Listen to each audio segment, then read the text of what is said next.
So in the last couple of years I have doing reviews, I have never seen something like this. So what we're going to get is this 4K game pack that you can plug in your HDMI connection, and that's it. Let's say similar like an Chromecast, complete with 2 controllers.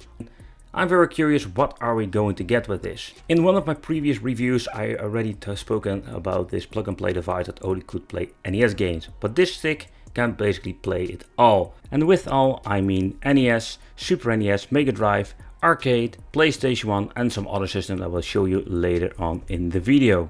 But what are we going to get with this next generation of retro plug and play devices that we can buy from AliExpress? Looking at the page, it comes with a CPU that is in dual core Cortex A7, so the specification is just dual core, and that is not powerful enough to run, let's say, Sega Dreamcast, PSP and the later systems. Looking here we can find even some more information that it runs with RetroArch combination with Linux, but it only has DDR3 256 MB. That's not enough to run all the system perfectly, and I'm guessing Nintendo 64, they say they put it on the box, but I can already tell you it will not run very well on this device. Okay, but let's take a close look. What are we going to get with this kit? It comes in a pretty basic box, and we're going to get 2 controllers and of course the plug and play system itself. It looks exactly like some of these plug and play Android TV boxes I've seen on AliExpress. So I'm guessing this is more like a modified version with completely new software. At the back we're having a USB connection and a micro USB for the power, because this thing needs some juice. Here we have the little dongle that goes in the back that is needed for the controllers. I'm guessing you can also use other controllers. Here a little bit of a rubber compound. Okay, so let's take a close look at the controller. And yeah, they're just the basic UCOM, let's say USB controller that you're going to get from AliExpress with most of these systems. But what I did notice with this controller, it feels slightly different. It feels, I can say, a little bit better when it comes to the quality, especially the D-pad. I'm very pleased with this D-pad simply because it plays very well and all the moves I do come out instantly. That's something that's not very common with these Chinese, let's say, PlayStation 2 knockoff controllers. And at the back we're finding the battery compartment for the 2 AAA batteries. And in the middle, between the joystick here, you can see that we're having the tiny switch for turning it on and off. Okay, and that happens also too. Beneath the plastic, we are going to find the micro USB cable. And with this cable, we need to give the device some juice. Also, we're going to get the HDMI extender. I'm very pleased to see that they're giving us this because, oh man, it isn't really a nightmare putting this thing in your monitor. So I'm thinking, let's try this game stick with and without, and let's see if I can use it in my television. But alright, first let's try to stick it in my HDMI connection because I don't like the extender. But when I try to put it in, you can see something is in the way. So let's zoom in a little bit and you can see that the piece of plastic of my monitor is in the way, so it doesn't fit in my monitor. So there's a little bit of a bummer in my opinion, so we're going to need this extension. Yep, we're going to need to plug it in like this. Otherwise, there is no way of connecting it. So okay, let's try my television and let's see how that works. But looking at behind my television, you can see it covers the USB and the other HDMI port. So this is not really convenient. Yep, we're going to need the extension. That is something that is just inevitable. So that's what we're going to get inside the box, of course. And not to forget, I'm going to show you the toilet paper manual like I always. Yep, the Chinese toilet paper manual. Okay, so here we have the English part. I must say it gives a very good explanation how it works, how you need to navigate the menu. So give them some kudos for that. Glossy toilet paper for the win. Alright, so it's plugged in my television and I did notice that sometimes it's just stuck on the loading screen. I tried the USB power from the television and an external power. Don't know what it is, but sometimes you just need to reboot it twice for getting it to work. But right, so when it's booted up, it looks a little bit similar like a Pandora's box, but it's not exactly like a Pandora's box. So to begin with, we're having the left top menu. You can see we're having here category system, history, collection, and the search option. So with the class, you can see all the systems that are supported, like MAME, Famicom, Game Boy, Game Boy Color. There are quite some different versions, and when choosing, let's say, a certain platform, it loads up all the games from the platform that you just chosen. It's very unique, and I'm pleased to see that they used a search engine inside the software, because this is not something that is very common. Even nowadays, not all Pandora boxes have this, and it's just a nightmare if you're having a shitload of games. You can see there are quite some different Mortal Kombat versions on this dongle, but what I did notice that the names are not always correct, because I tried to boot up some games like Mortal Kombat 1, and at the end I was getting a completely different game.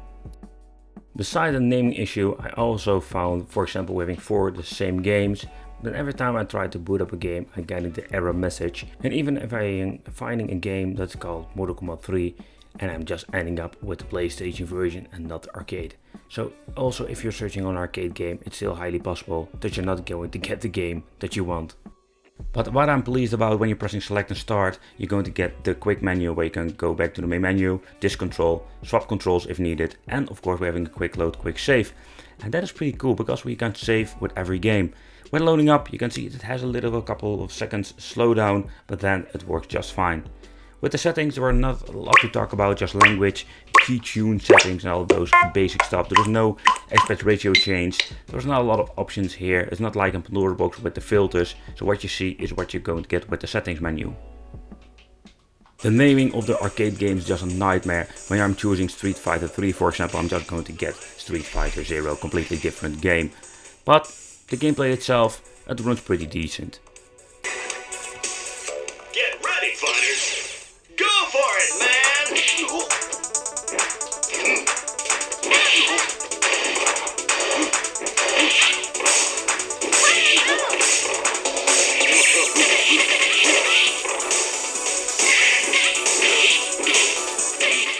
Next, I just wanted to try a fighting game, also arcade, from Neo Geo, and I noticed that the D-pad works very well, and that is something that is just unique and already mentioned before. And the gameplay, see for yourself.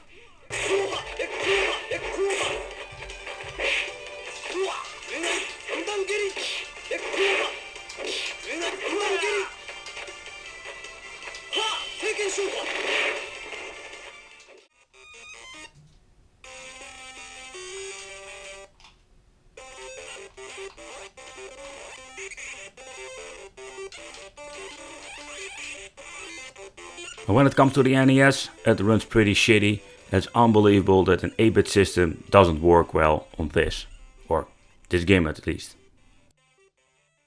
So next up we're going to try some Game Boy Advance, and I can already tell you that it suffers from slowdowns and the sound is not like it should be. Okay, I'm going to show you a quick running example, and you can see that it has a lot of frame dips.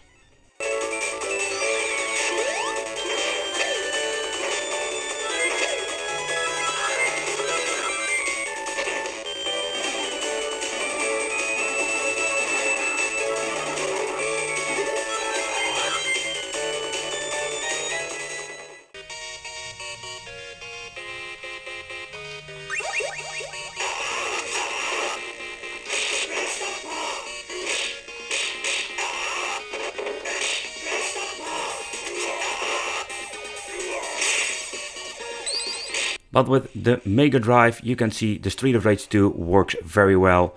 I didn't hear any weird stuff going on with the soundtracks, and the sound effects are all here.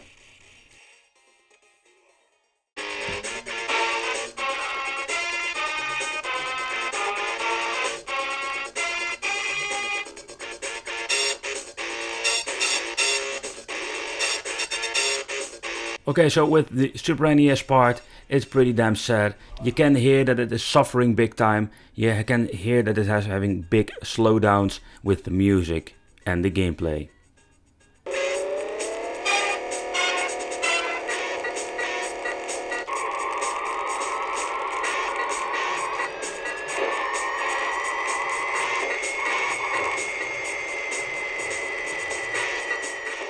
It's quite interesting that it can run PlayStation 1, but this is also a mixed bag. I did notice some slowdowns and problems.